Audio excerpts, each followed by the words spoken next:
Bem-vindos a este vídeo no qual eu quero discutir algumas questões talvez um pouco mais sutis, ainda no contexto de métodos determinísticos. Estamos tratando com métodos que essencialmente vimos nestes dois vídeos. Vocês podem recapitular qualquer um deles, deve ser o suficiente. Muito bem, qual que é a novidade no presente vídeo? A novidade é que queremos escolher um tempo de atraso, mesmo quando o processo original não necessariamente tem um atraso puro de tempo. Vamos colocar a coisa da seguinte maneira. O atraso puro de tempo, em muitos processos, é fisicamente algo que existe. Existe o atraso devido, por exemplo, a transporte, tempo de transporte. Então existe realmente, fisicamente falando, um atraso puro de tempo. Agora, em outros processos de ordem mais elevada, como por exemplo este daqui, que é um modelo de sexta ordem, tem dois polos em S igual a menos 1, dois polos em S igual a menos 2, dois polos em S igual a menos 3, e vocês veem aqui no numerador, não tem nenhum atraso puro de tempo. Contudo, a resposta ao degrau desse processo, ele tem uma barriga aqui em que a impressão que temos é que por algum tempo nada aconteceu, sendo que o degrau ele foi aplicado no instante zero. Moral da história, em processos com essas características, nós podemos trocar essa resposta inicial lenta por um atraso puro de tempo, mesmo quando o processo original não tem necessariamente, do ponto de vista físico, pensando um atraso puro de tempo. Okay? Isso significa que nós tentaremos, no presente vídeo, representar esse sistema, ou em particular essa resposta ao degrau desse sistema, por meio de um modelo que é FOPDT, essa é a sigla utilizada na literatura, que corresponde a um modelo de primeira ordem com atraso puro de tempo. Em outras palavras, estamos falando de um modelo MDS que tem um fator K, um atraso puro de tempo tal D e uma constante de tempo dominante tal S mais 1. Então, nesse vídeo queremos encontrar essas constantes, né? O ganho K, o atraso puro de tempo tal D e a constante de tempo dominante tal. Muito bem, então para fazermos isso nós vamos começar traçando esta reta e nós vamos colocar essa reta de tal maneira que ela tangencia a resposta ao degrau, por exemplo, no ponto de inflexão. Isso aqui, vocês logo vão ver, tudo aqui é aproximado. Então é uma reta que passa por aqui e o que nos interessa com essa reta é encontrarmos esse ponto de contato no eixo X, que no caso aqui é 1,6. Então, sem maiores delongas, nós vamos escolher o tempo de atraso como sendo 1,6. Okay? Os outros parâmetros nós determinamos exatamente da mesma forma discutida nestes vídeos. Okay? Então, o ganho, como aqui a amplitude da entrada foi um degrau unitário, o ganho já é tomado diretamente do valor final da resposta do degrau, que no caso aqui é 1,388. Obviamente que essa forma de determinar ganho só serve quando a entrada é um degrau de amplitude 1. Nestes vídeos tratamos de casos em que essa amplitude não é 1, então a gente tem que fazer uma continha.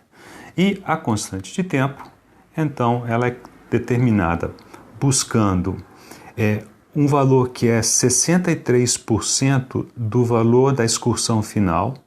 Isso dá mais ou menos em torno deste valor. A gente vem aqui, projetamos isso neste eixo e não podemos esquecer de subtrair o tempo de atraso. Então, o tal é alguma coisa por volta desse valor aqui. Isso daqui é alguma coisa em torno de 4. Então, pelas minhas continhas básicas, que eu cheguei a um tal da ordem de 2,4 nas unidades desse eixo, se for segundo, se for em minutos, minutos e etc. O tempo de atraso tem a mesma unidade da constante de tempo, obviamente. Muito bem, então temos aqui um modelo, primeira ordem com um atraso puro de tempo, que foi obtido buscando aproximar um modelo de ordem mais alta, no caso aqui, modelo de ordem 6. Então vejamos o desempenho desse modelo a seguir. Esse modelo está aqui e o desempenho está conforme visto nessa figura. Então, atraso puro de tempo aqui, essa constante de tempo resultou nessa curva vermelha e vemos que ela está um pouco mais lenta do que a gente gostaria. Então, eu vou propor dois pequenos ajustes. Primeiro, nós vamos reduzir um pouco esse número para tornar essa resposta um pouco mais rápida e, eventualmente, compensar o atraso puro de tempo e aumentar um pouquinho o atraso puro de tempo. Okay? Isso a gente faz na base da tentativa e erro via simulação, mas é uma tentativa e erro guiada, não é aquela tentativa e erro cega, quando a gente não tem a menor ideia do que está fazendo e tenta uma coisa, tenta outra, e está procurando uma agulha no palheiro. Aqui não, a gente sabe onde nós temos que mexer e sabemos como mexer. Então, sem muita dificuldade, escolhi 1,6 virou 2 e o 2,4 virou esse número. Isso aqui é 70% de 2,4. Okay? E com isso daqui eu consegui um ajuste da resposta ao degrau que me parece um pouquinho melhor do que essa, mas não que essa aqui esteja ruim. Então nós vamos trabalhar só mais uma transparência com essa resposta. Para boa parte dos problemas, nós terminaríamos aqui e diríamos, ok, esse modelo tem um desempenho que nos parece interessante e, de fato, parece que ele atende. Observe que esse modelo ele troca toda essa dinâmica lenta aqui, ó, né? Lenta, tá errado, esquece de lenta. Lenta poderia ser aqui também. Toda essa dinâmica de início, ela é trocada por um atraso puro de tempo. Okay? Então, dessa maneira, a gente economiza 5 ordens, se é que a gente pode dizer assim, se bem que isso daqui na prática significa ordem infinita. Muito bem, mas vamos fazer a seguinte pergunta. E se a gente estivesse pensando em termos de um projeto de controlador? Será que esse modelo ele seria útil ou nos atende? Podemos usá-lo no lugar do processo de ordem mais elevada? Eu vou tentar responder essa pergunta utilizando a próxima imagem. Aqui eu vou supor que vocês sabem o que é margem de ganho e margem de fase e sabem para que serve. Se vocês não sabem o que é isso, já pode cancelar o vídeo nesse ponto. E vocês podem assistir vídeos que tratam disso na playlist de controle clássico, por exemplo, na playlist de controle digital. Então nós temos essas discussões lá. Muito bem. Então vamos fazer o seguinte. Aqui o que eu estou mostrando para vocês em azul, aqui e aqui, módulo e fase da função de transferência original, aquela de sexta ordem. Okay? Então, para todos os efeitos, esse é o nosso processo. E o que está aqui de laranja é módulo e fase, agora preste atenção, aqui do modelo ajustado, aquele último que eu mostrei, e aqui daquele modelo sem o atraso. Eu não consigo fazer o atraso aparecer nesse gráfico de forma fácil, eu teria que utilizar uma aproximação de Padé, e aí pronto, aí vai complicando, eu não quero entrar por aí não. Então, eu só vou lembrar disso daqui. O módulo do atraso é unitário, portanto não altera, então aqui temos o módulo certinho da função de transferência com os ajustes. E esta fase é a fase da função de transferência com os ajustes, menos a fase do atraso que eu vou ter que adicionar na mão. Muito bem, então basicamente eu quero fazer a seguinte conta. Quero saber qual que é a margem de ganho, qual que é a margem de fase do modelo original, do processo, e quero ver se o modelo ele tem margem de ganho e margem de fases aproximadamente iguais. Okay? Então, muito bem. Então, vamos fazer a seguinte conta. Vamos só lembrando da definição. Para a margem de fase, eu procuro a frequência na qual essa curva, né, cruza o 0 dB. Essa frequência eu tenho ela em alguma coisa em torno de 0,5 radianos por segundo. Okay?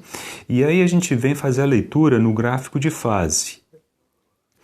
E o valor nessa frequência da fase do processo é esse valor. O que falta para chegar em menos 180 é a margem de fase. Então aqui a margem de fase é alguma coisa em torno de 77 graus. Okay? Muito bem. Se fôssemos fazer isso para o modelo, então observe que as curvas de ganho do modelo e do processo nessa região estão muito parecidas, então vou tomar ainda essa mesma frequência como sendo a frequência de cruzamento.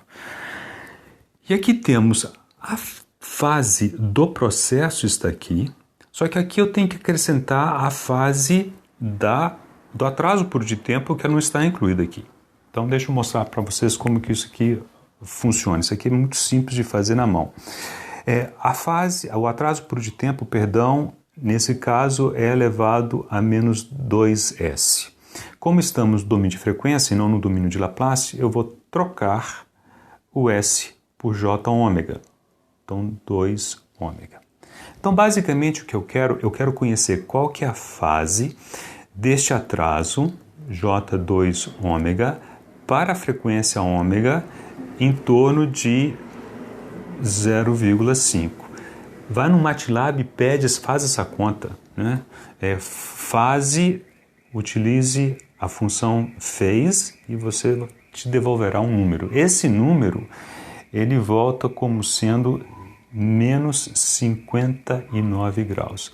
Ou seja, a este valor de 41 graus, eu preciso somar, ou melhor, subtrair 59 graus. Isso bate, então, se eu somar aqui, outros 59 graus, isso mais isso dá em torno de 100. 100 até 180, a margem de fase, então eu vou escrever isso aqui. Então, para o modelo, a margem de fase é aproximadamente 80 graus. Por quê? Porque somando essas duas fases, ou seja, a fase total é menos 100, o que falta para chegar em menos 180? Faltam 80, né? 80 graus. Então, essa é a margem de fase. Por outro lado, para o modelo do processo G de S, a margem de fase é alguma coisa em torno de 77 graus. Ou seja, está muito próximo. Para fins de projeto, você lembra que a gente sempre considera 5 graus a mais, 5 graus a menos, está perfeitamente dentro do nosso, digamos, da nossa incerteza de projeto. No caso da margem de ganho, procedimento é equivalente, então a gente faz o seguinte, a gente vem aqui, vemos a frequência na qual a curva de fase cruza o menos 180 e agora fazemos a leitura aqui. E queremos saber quanto falta para chegar em 0 dB. No caso do processo, o que falta aqui, isso aqui são, se você medir no gráfico direitinho, dá alguma coisa em torno de menos 6 dBs. Isso corresponde a um ganho de 2. Ou seja, a margem de ganho é alguma coisa em torno de 2.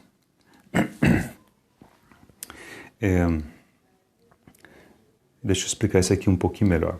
Aqui eu posso multiplicar por 2. Então, somar 6 dBs corresponde a multiplicar por 2.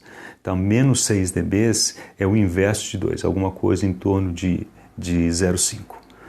Então, aqui eu vou colocar isso aqui só para não gerar esse conflito matemático, mas o conceito vocês estão com ele em dias, assim espero. Muito bem, então vamos fazer isso para o modelo. Então, para o modelo é o seguinte, essa curva é a mesma, o fato da minha fase no meu atraso não está incluído aqui não altera essa curva, mas o que altera é a fase. Então, a frequência em que essa curva cruza 180, ela nunca cruza 180, menos 180, né? Mas eu tenho que levar em conta a fase, né? O atraso devido ao atraso por de tempo. Ao fazer isso, eu descubro que essa soma, essa aqui vai descendo aqui, né? Alguma coisa assim. Isso aqui, quase. Assim, sei lá, assim. Ele cruza numa frequência um pouco mais alta do que essa, que ficou um pouco exagerado, mas essa frequência, olhando com cuidado, é alguma coisa em torno de 1,7 radiano por segundo. Lembrando que 10 a 0 é 1 radiano por segundo. E aí sim eu venho aqui e eu faço essa medida, né? E a medida que eu encontro aqui corresponde a uma margem de ganho de 2,06. Okay? Eu vou deixar na descrição deste vídeo o código MATLAB que faz essas coisas todas. Então vocês podem olhar, está bem comentado, mas existem alguns truquezinhos ali que quem não está muito acostumado com o MATLAB vai gastar um tempinho para entender, mas espero eu que as explicações e os comentários no código sejam suficientes. Muito bem, então, moral da história. Não apenas ajustamos um modelo de primeira ordem com atraso por de tempo para aquela resposta no degrau, como esse modelo, do ponto de vista de margem de fase, margem de ganho, é bastante parecido ao do processo. Ok? Então, se fôssemos utilizar esse modelo para fins de projeto de controlador, ele seria um modelo razoavelmente útil. Agora, atenção, observem que à medida que a gente entra em altas frequências, esse desajuste entre os modelos aumenta muito. Ou seja, se utilizássemos entradas de frequência mais alta, a diferença entre processo e modelo iam começar a ficar mais evidentes. Isso é crítico? Não necessariamente, que se o processo não costuma operar nessa região, então eu não tenho que preocupar em descrever o modelo nessa região. Mas, se eventualmente esse processo pudesse ser atingido por sinais de frequência mais elevada, esse modelo que eu obtive de primeira ordem com atraso, ele é incapaz de explicar direito qual que é o comportamento do processo em altas frequências. Então, quando a gente olha para a validação do modelo, é importante a gente entender quais são os seus limites. O modelo não precisa nem pode explicar o processo em todas as pontos de operação, em todas as suas faixas de frequência, em todas as amplitudes, etc. Muito bem, já que não faz isso, será que nós entendemos até onde que o modelo vai, onde que ele já não é um bom modelo mais? Essas são as questões que a gente procura explicar ou verificar na validação do modelo. E aqui, no domínio de frequência, a gente vê certas coisas que a gente não consegue ver tão bem, né, ao comparar simplesmente respostas ao degrau. Muito bem, então há um monte de informações relativamente sutis aqui nessa discussão, principalmente nessa imagem. Quem já está metido em projeto de controlador, principalmente no domínio de frequência, acho que vai conseguir apreciar isso bem. E quem não vai precisar gastar um pouco mais de tempo revendo os conceitos, mas utilize o script MATLAB que eu ofereço junto com esse vídeo, para vocês verem como que se faz essas continhas e se convencerem desses números que todos vêm de lá.